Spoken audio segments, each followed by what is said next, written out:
నమస్తే, welcome to iDream inside politics with Kavitha. అయితే ఇప్పుడు హైడ్రాతో పాటుగా చర్చకు వచ్చినటువంటి మరో అంశం సుప్రీంకోర్టుకి సంబంధించిందే, కవిత బెయిల్కి సంబంధించి. కవిత బెయిల్ ఎలా వచ్చింది, మీరు కుమ్మక్కయ్యారు కాబట్టి కవిత బెయిల్ మీద బయటకు వచ్చింది అనేటువంటి వాదనలు కూడా వచ్చాయి. మనీష్ సిసోడియాకి బెయిల్ ఎట్లా వచ్చింది? మనీష్ సిసోడియాకి బెయిల్ ఎవరు ఇచ్చారు? సుప్రీంకోర్టే ఇచ్చింది. కవితకు బెయిల్ ఎవరు ఇచ్చారు? సుప్రీంకోర్టే ఇచ్చింది. మనీష్ సిసోడియాని బీజేపీ అరెస్ట్ చేసిందా? కవితను బీజేపీ అరెస్ట్ చేసిందా? ఒక పార్టీ ఇంకొక పార్టీ వాళ్ళని అరెస్ట్ చేస్తుందా? అవగాహన లేని వాళ్ళు రాజకీయ అవసరాల కోసం నోటికి ఏది వస్తే అది మాట్లాడుతూ ఉంటారు. ఇదే రాహుల్ గాంధీ గారు కేజ్రీవాల్ని అరెస్ట్ చేసిన తర్వాత కాంగ్రెస్ ఎంపీలు, ఆప్ ఎంపీలు, ప్రతిపక్ష ఎంపీలు అందరినీ తీసుకొని పోయి లిక్కర్ కేసు తప్పు, కేజ్రీవాల్ మీద పొలిటికల్ వెంజెన్సీ తోటి కేసు పెట్టిరు, వెంటనే బెయిల్ ఇవ్వాలి, ఇది దుర్మార్గమైన చర్య, ఇది బీజేపీ కక్ష సాధింపు చర్యతోటి కేసు పెట్టిరు అని ఎంపీలందరినీ తీసుకుపోయి జంతర్ మంతర్ కాడనో పార్లమెంట్ గేట్ కాడనో ధర్నా చేసిండు. మరి లిక్కర్ కేసు తప్పైతే, కేజ్రీవాల్ అరెస్ట్ తప్పైతే, మనోజ్ సిసోడియాకు బెయిల్ ఇచ్చుడు కరెక్ట్ అయితే, కవితకు బెయిల్ ఇచ్చుడు ఎట్లా తప్పైంది? అది తెలియదు. అదే కేసు కదా ఇది కూడా. ఆయన అరెస్టే తప్పని వాదిస్తుంది కదా కాంగ్రెస్ పార్టీ. ఆడ ఢిల్లీలో ఏం మాట్లాడుతున్నారు? కేజ్రీవాల్ని అరెస్టే తప్పు, అసలు లిక్కర్ కేసే లేదని మాట్లాడుతుంది కాంగ్రెస్ పార్టీ. హైదరాబాద్లో ఏం మాట్లాడుతున్నారు? బీజేపీ బీఆర్ఎస్ ఒకటైనాయి కాబట్టి కవితకు బెయిల్ వచ్చిందని. మీరు తెల్లారి పేపర్ చూడుర్రి, తెల్లారి పేపర్ చదువుర్రి. కవితకు బెయిల్ వచ్చిన రోజు మొత్తం వార్త చదువుర్రి దయచేసి ఓపికగా. తెలంగాణ సమాజం కూడా వినాలని అప్పీల్ చేస్తున్నా. రెండు చేతులు జోడించి దండం పెట్టి చెప్తా ఉన్నా. కవిత తరఫున ఆ రోజు వకీలు ఎవరు ఆర్గ్యూ చేసిరని అంటే ముకుల్ రోహిత్ గే ఆర్గ్యూ చేసిండని పేపర్లలో అన్నిట్లలో రాసిరు, తెలుగు, హిందీ, ఇంగ్లీష్ అన్నిట్లలో. తెల్లారో మరుసటి రోజు రేవంత్ రెడ్డి గారు మాట్లాడిరని తెల్లారి సుప్రీంకోర్టు మాట్లాడినప్పుడు ఆ రోజు కోర్టులో ఏం కేసు నడుస్తుందంటే ఓటుకు నోటు కేసు నడుస్తుంది. ఓటుకు నోటు కేసులో రేవంత్ రెడ్డి తరఫున వకీలు ఎవరు? కవిత గారు. ద సేమ్ ముకుల్ రోహిత్కే. మళ్ళీ చెప్తున్నా, తెలంగాణ సమాజమా ఆలోచించు. కవిత బెయిల్ పిటిషన్ ఆర్గ్యూ చేసిన వకీల్ పేరు ముకుల్ రోహిత్కి. చాలామంది ఆర్గ్యూ చేసిన ముకుల్ రోహిత్కి ఆర్గ్యూ చేసిన రోజు బెయిల్ వచ్చింది. 2 రోజుల తర్వాత ఓటుకు నోటు కేసు లోపల రేవంత్ రెడ్డి గారి తరఫున ఆర్గ్యూ చేసిన వకీలు ఎవరు? ముకుల్ రోహిత్కి. మీరు అంటుండొచ్చు రఘునందన్ నువ్వు వకీలు కదా, ఎవరి తరఫునైనా వాదించవచ్చు అని. ఎందుకంటే రఘునందన్ కూడా వాదించారు కదా. నేను వాదిస్తా అంటున్నాను, నా ప్రొఫెషన్ అని చెప్తా ఉన్నా. తప్పేముంది అందులో? ఫీజు తీసుకొని వాదించడంలో తప్పేముంది? మాకు వకాలత్ సర్టిఫికేట్ ఎందుకు ఇస్తారు? ఇప్పుడు ఒకవేళ ఈ హైడ్రాకి సంబంధించి ఎవరైనా మిమ్మల్ని పెట్టుకున్నారనుకోండి, మా ఆక్రమణలు కూల్ చేస్తున్నారు, వద్దు హైకోర్టులో స్టే తీసుకురండి అని రఘునందన్ గారి దగ్గరికి వస్తే చేయను నేను ఆ కేసు చేయరు. అండ్ కమింగ్ బ్యాక్ టు కవిత కేసుకి సంబంధించి రైట్, మనీష్ సిసోడియా బెయిల్ వచ్చింది, కవితకు బెయిల్ వచ్చింది. రేపో మాపో నెలకు 2 నెలలకు కేజ్రీవాల్ కూడా వస్తుంది. మీ ఢిల్లీ, మీ ఏఐసిసి నాయకత్వం లిక్కర్ కేసే తప్పు, కక్షపూరితంగా పెట్టిరని ఢిల్లీలో ఆర్గ్యూ చేస్తే, ఇక్కడ మేమిద్దరం కలిసినమని ఆర్గ్యూ చేస్తే కాంగ్రెస్ పార్టీ ఎట్లా నమ్ముతారు ప్రజలు? మీకు ఇంకొక మంచి మాట చెప్తే తెలంగాణ సమాజం ముందు ఈ ప్రశ్నను ఉంచాలి మీరు కూడా దయచేసి. కె కేశవరావు రాజ్యసభ సభ్యుడు, ప్రజలు ఓట్లేస్తే గెలవలే, టీఆర్ఎస్ పార్టీ బీఫామ్ ఇస్తే గెలవలే, ఇంకో 4.5 సంవత్సరాలు ఆయనకు పదవి లేదు, 1.5 ఏడాది పదవి ఉంది కేశవరావు అనేటానికి. ఆయన ఢిల్లీకి పోయిండు. ఈ పక్కన రేవంత్ రెడ్డి, ఈ పక్కన మల్లికార్జున ఖర్గే ఇద్దరు నిల్చొని కండువా కప్పిర్రు. తెల్లారి కేశవరావు గారు స్టేట్మెంట్ ఇచ్చారు. రాజకీయాల్లో నైతిక విలువలు కాపాడాలని బీఆర్ఎస్ పార్టీ ద్వారా సంక్రమించిన రాజ్యసభ సభ్యత్వాన్ని గడ్డిపోసలేక అవతల వారేసి రాజీనామా చేస్తా అన్నాడు. గంటసేపట్లో రాజీనామా ఆమోదించేసారు, అయిపోయింది. ఎవరు వచ్చారు ఆ రాజ్యసభ స్థానానికి? అభిషేక్ సింగ్ మన్వి గారు వచ్చారు. అభిషేక్ సింగ్ మన్వి ఎవరు? నాసొంటి వకీలు. ఇంతకుముందు కాంగ్రెస్ పార్టీ తరఫున లోక్సభ సభ్యుడు. అభిషేక్ సింగ్ మన్వి కాంగ్రెస్ పార్టీ అభ్యర్థిగా కేశవరావు ఖాళీ చేసినటువంటి రాజ్యసభ స్థానానికి పోటీ చేస్తానికి వచ్చిండు.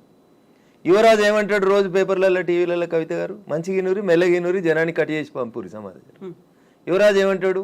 రేపు బై ఎలక్షన్ వస్తుంది, 3-4 సీట్లలో వస్తాయి, కడియం శ్రీహరి బై ఎలక్షన్ వస్తుంది, దానం నాగేందర్ బై ఎలక్షన్ వస్తుంది, ఇంకోటి బై ఎలక్షన్ వస్తుంది అని చెప్తాడు. నేను మీ ద్వారా కేటీఆర్ను, కేసీఆర్ను, కవిత గారిని అందరిని అడగదలుచుకున్న బీఆర్ఎస్ పార్టీని.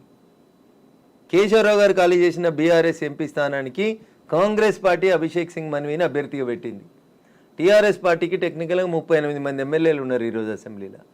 మీరు క్యాండిడేట్ని పెట్టి, మీరు విప్పిచ్చి, మీ ఓట్లు మీకు ఎన్ని వచ్చినాయని లెక్క చూసి, కేశవరావు గారి లాగా పార్టీ మారిన 12 మందో 15 మందో ఎమ్మెల్యేలు ఉన్నారు కదా టీఆర్ఎస్ వాళ్ళు, వాళ్ళ మీద రెడ్ హ్యాండెడ్గా దొంగలుగా పట్టించి వాళ్ళ మీద యాక్షన్ తీసుకోవడానికి అవకాశం ఉండే కదా. మరి అభిషేక్ సింగ్ మన్వి మీద ఎందుకు పోటీ పెట్టలేదు టీఆర్ఎస్ పార్టీ? 10 మంది ఎమ్మెల్యేలు సంతకం పెడితేనే అక్కడ రాజ్యసభకు పోటీ చేయడానికి అవకాశం ఉంటుంది. నీ మందలకి వెళ్ళి 15 మంది అడిదికి పోయారు కదా, ఆ 15 మందిని రేపు డిస్క్వాలిఫై చేపిస్తామని కోర్టులో కొట్లాడుతున్నామని స్పీచ్లు ఇస్తాడు కదా కేటీఆర్ అన్నట్టు ఆయన. కోర్టులో కొట్లాడాడు ఎందుకు? అభిషేక్ సింగ్ మన్వి మీద ఇంకొక ఆయనను పోటీకి పెట్టి ఒక విప్ ఇచ్చి నీ 38 మంది ఎమ్మెల్యేలు నీకు ఓటేసిరా వేయలేదా అని లెక్క చూసుకొని వేయకపోతే ఇలా డిస్క్వాలిఫై చేయమని స్పీకర్కి తెల్లారి దరఖాస్తు ఇవ్వచ్చా ఇరాదా కవిత గారు? క్యాండిడేట్నే పెట్టలేదు టీఆర్ఎస్ పార్టీ. ఎందుకని, ఏం జరిగింది అనుకుంటున్నారు? కేశవరావు ఖాళీ చేసిన దాంట్లో 2 పోతులు అంబట్ల తెడ్డు అంటారు తెలంగాణ ఊర్లలో. అభిషేక్ సింగ్ మన్విని పెట్టుకున్నారు. ముకుల్ రోహిత్కి రేవంత్ రెడ్డి పైసలు ఇస్తే అభిషేక్ సింగ్ మన్విని కేశవరావు కేసీఆర్ ఇద్దరు కలిసి రాజ్యసభకు పంపించారు. ఇక దానికి బీజేపీ బీఆర్ఎస్ ఒకటి ఆడొకటైంది. హైడ్రాక్ సపోర్ట్ చేస్తే రేవంత్ రెడ్డి రఘునందన్ ఒకటి. ఏం మాట్లాడతారు? ఏమన్నా అర్థం పర్థం ఉందా ఏమన్నా? రఘునందన్ అనేటోడు న్యాయం దిక్కు నిలబడతాడు, ధర్మం దిక్కు నిలబడతాడు, గరీబోన్ దిక్కు నిలబడతాడు. Raghunandan is the voice of voiceless. ఏడ కష్టం వస్తే ఎవరికి కష్టం వస్తే అందుకు మాట్లాడతాడు.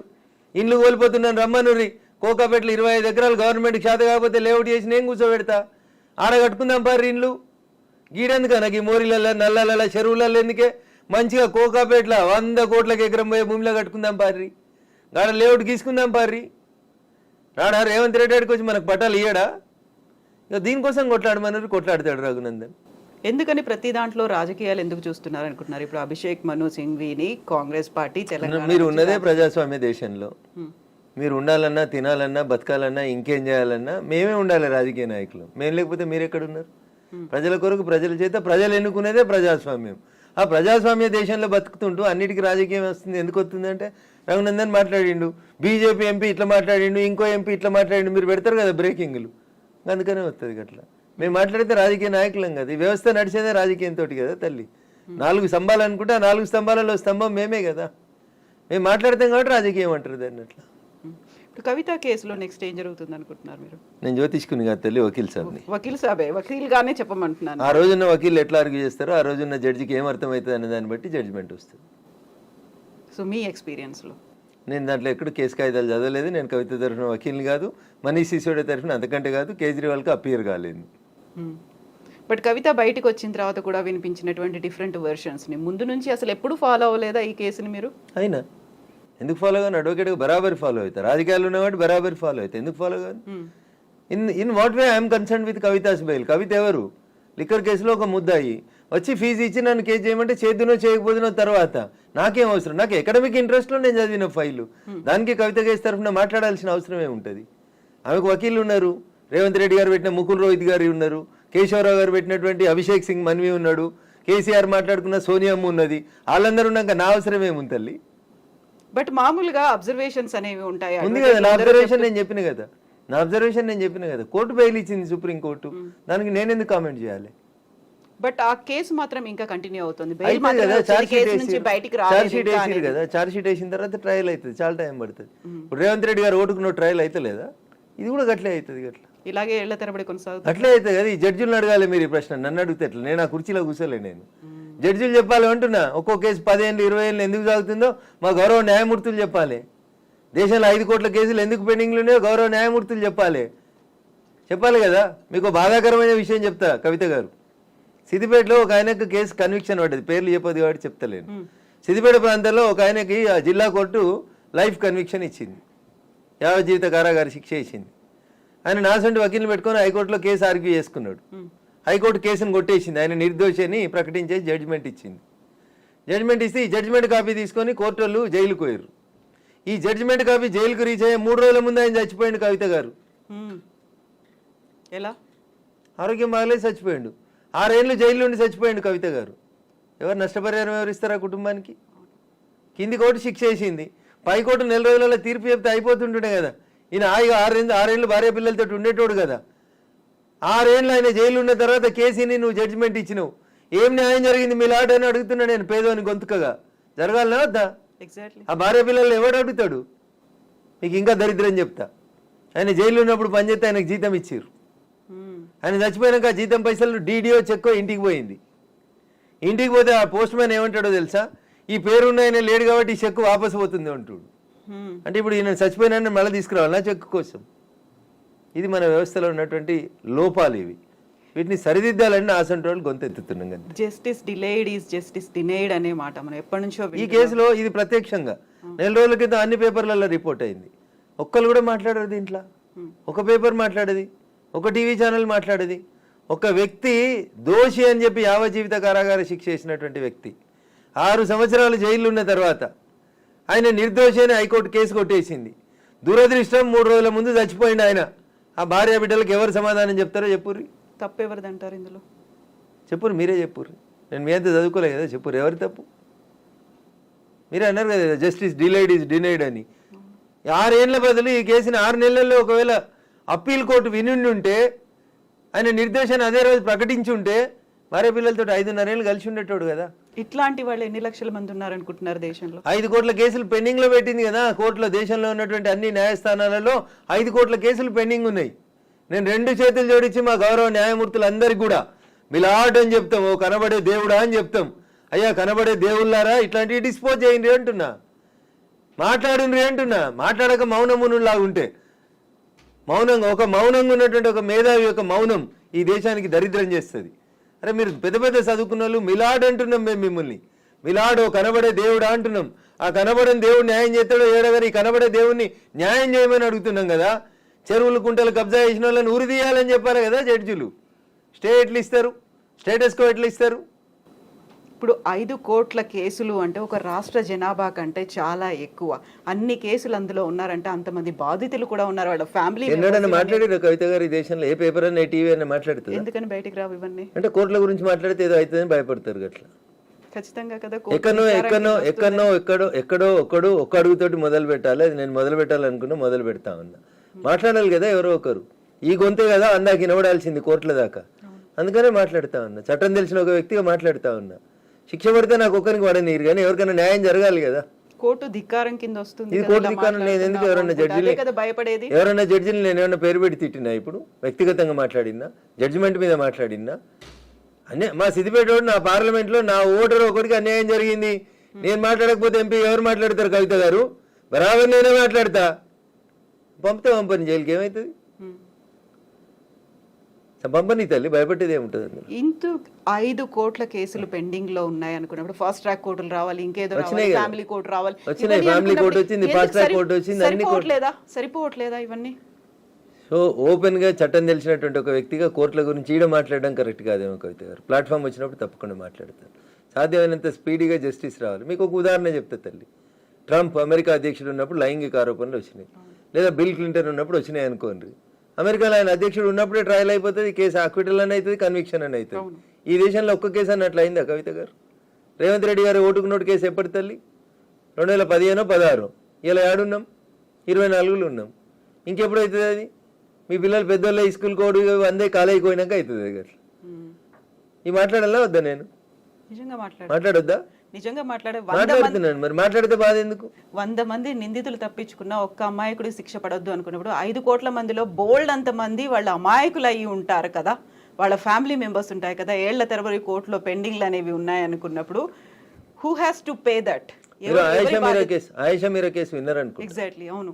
సత్యంబాబు ఎవరినో ఒకరిని కన్విక్షన్ చేసిరు, పంపించేసిరు, అంతా అయిపోయింది. 6 ఏళ్ళు 8 ఏళ్ళు వాళ్ళ అమ్మ తిరిగి చెప్పులు అరిగినాయి, కాళ్ళు అరిగినాయి, అన్ని అరిగినాయి. ఆఖరికి సత్యంబాబు నిర్దోషాన్ని హైకోర్టు విడుదల చేసి నష్టపరిహారం కూడా చెల్లించారు. అంటే ఏంది? మీ ఇష్టం ఉన్న వాళ్ళని జైలు ఎత్తారు, మీ ఇష్టం ఉన్న వాళ్ళకి శిక్ష ఎత్తారు, మీకు నచ్చితే నష్టపరిహారం, నచ్చకపోతే శవాలను ఇంటికి పంపిస్తామంటే ఏంది కవిత గారు? అది కూడా చాలా జవాబుదారితనం లేదా? అంత ఈజీ జరగలేదు. జవాబుదారితనం లేదా? ఒక రాజకీయ నాయకులకి 5 ఏళ్ళకి ఒకసారి జవాబుదారితనం, కానీ టీవీ వాళ్ళకి, పేపర్ వాళ్ళకి, లేకపోతే అక్కడ కూర్చుండే జడ్జిలకు జవాబుదారితనం ఉండొద్దా? నేను ఒక్కనే ఎందుకు రెస్పాన్సిబుల్? మీరెందుకు ఉండొద్దు రెస్పాన్సిబుల్? 4th ఎస్టేట్ అని చెప్పుకున్న మీడియా ఎందుకు రెస్పాన్సిబుల్ ఉండదు? సిద్దిపేట సంఘటన గురించి ఎందుకు మాట్లాడారు? ఎందుకు చూపెట్టారు టీవీలలో? ఈ హృదయ విదారకర సంఘటనలు చూపెడతానన్న జడ్జిల మనసు కరుగుతుందని ఎందుకు అనుకోరు మీరు? వాళ్ళకి తెలియదు అంటారా ఇలాంటి జరుగుతున్నాయి అనేది? తెలియదనే కదా, ఇప్పుడు తెలియదనే కదా నాసంటోడు మాట్లాడడం మొదలుపెట్టింది, తెలియాలనే కదా మాట్లాడుతూ ఉంది. హై ప్రయారిటీ కేసులని, లంచ్ మోషన్ పిటిషన్లని అప్పటికప్పుడు తీసుకొని ఇమ్మీడియట్ గా వస్తుంటాయి కదా జడ్జిమెంట్లు అనేవి. దురదృష్టకరం. ఇంతకంటే ఎక్కువ మాట్లాడడం నాకు కూడా ఇష్టం లేదు. ఆ లంచ్ ఏందో, ఆ మోషన్ ఏందో నాకు తెలియదు. ఇన్కన్వెన్షన్ పొద్దుగాల 6 గంటలకు గులగొట్టుడు మొదలుపెట్టిరు, జేసీబీలు ఇటాచీలు పెట్టి. 2 గంటలకు లంచ్ మోషన్ ఏముంటుంది కవిత గారు? 6 గంటలకు మొదలైంది, 2 దాకా ఏమైనా మిగులుతుందా? అప్పుడు దాన్ని వినాలేందుకు, పిటిషన్ని చేయాలేందుకు? ఏ రకమైనటువంటి మెసేజ్ పోతుంది సమాజానికనే దయించి గౌరవ న్యాయమూర్తులు ఆలోచించుకోవాలి. ఇంతకంటే ఎక్కువ నేను చెప్పగలిగేది ఏం లేదు. కవిత బయటకు వచ్చిన తర్వాత తీహార్ జైలు ముందు ఒక మాట అన్నారు, అసలే నేను మొండిని జగమొండిగా తయారయ్యాను, వడ్డీతో సహా చెల్లిస్తాను అనే మాట. ఆ వార్నింగ్ ఎవరికి అనుకుంటున్నారు మీరు? వాళ్ళ నాన్నకు అనుకుంటుంది. ఎలా? అరే 164 రోజులు బిడ్డ జైలు ఉంటే చూసి అందుకోలేదు కదా. బట్ రాగానే మాత్రం తను వెళ్ళింది కదా నాన్న. ఏడికి వెళ్ళింది? 2 రోజులకు పోయింది కదా. జైలుకి వెళ్ళి వచ్చినాక చక్కగా తండ్రి దగ్గరికి పోలేదు కదా. 2 రోజుల తర్వాత పోయింది కదా. బిడ్డ తండ్రి దగ్గరికి పోయింది, తండ్రి బిడ్డ దగ్గరికి రాలేదు చూసేందుకు. బహుశా నాకు అర్థమైంది కేసీఆర్ మీద అన్నదని అర్థమైంది నాకు. మీకేమైనా అర్థమైతే చెప్పు. డాటర్ ఆఫ్ ఎ ఫైటర్ అనేది, ఆ తర్వాత టైగర్ ఈజ్ బ్యాక్ అనేది, ఇవన్నీ కూడా నినాదాలు, ఒక పెద్ద ఎత్తున క్యాంపెయినింగ్, ర్యాలీలు అనేవి కనిపించాయి ఆ రోజు. కవిత రాజకీయ నాయకురాలు కాబట్టి ప్రతి ఇష్యూని రాజకీయం చేయాలనుకుంటుంది. జైలుకు వచ్చిన వాళ్ళు అందరూ ముఖ్యమంత్రులు అవుతారని ఆశ ఆమెకి ఏమైనా జైల్లో జ్ఞానోదయం అయిందేమో నాకు తెలియదు. ఆ సెంటిమెంట్ ఉన్నట్టుంది కదా. అదే నేను అందుకని ఏమైనా జ్ఞానోదయం అయిందేమో అని అనుకుంటున్నా కవితమ్మకు. ఆ కవితను పోయి ఈ కవిత ఇంటర్వ్యూ చేసినప్పుడు అడుగుర్రి ఈ ప్రశ్న, అప్పుడు ఏమైనా సమాధానం వస్తేమో చూద్దాం. సో జగమొండిగా తయారైంది కాబట్టి ఇంకా ఎక్కువ ఫైట్. వారు మొండి అయితేంది, జగమొండి అయితేంది తల్లి, వారి గురించి నాకెందుకు? మా పార్టీ ఆమె కాదు, మా నాయకురాలు కాదు, నేను ఎందుకు మాట్లాడాలి ఆమె గురించి? ఆమె కష్టాలు ఏదో ఆమె పడుతుంది, పీతే కష్టాలు పీస్తాయి. నాకెందుకు తల్లి ఆమె కష్టాల్లో? నాకెందుకు బాధ? In what way I'm concern? బీజేపీకి కవిత అరెస్ట్కి సంబంధం ఏంది? అదే కదా ప్రధాన ఆరోపణ. ఎవరు ఆరోపణ? ఆడలేక మధ్యలో ఓడింది అన్నట్టు ఉంది. చేసిన దందా, బ్యాంక్ అకౌంట్లు, సెల్ ఫోన్లు, వాటి ఫార్మెట్లు మార్చుడు అన్నీ జనమంతా ప్రపంచం అంతా చూసిరు కదా. పసలేని కేసు, కక్ష గట్టి లోపల వేశారు అనేది పుట్టని సిబిఐ వాళ్ళతో మాట్లాడుకొని, ఈడీ వాళ్ళతో మాట్లాడుకొని మాకేం సంబంధం చెప్పు. సిబిఐ ఏమైనా నరేంద్ర మోడీ గారు వచ్చిన తర్వాత ఈ దేశంలో వచ్చిన వ్యవస్థనా?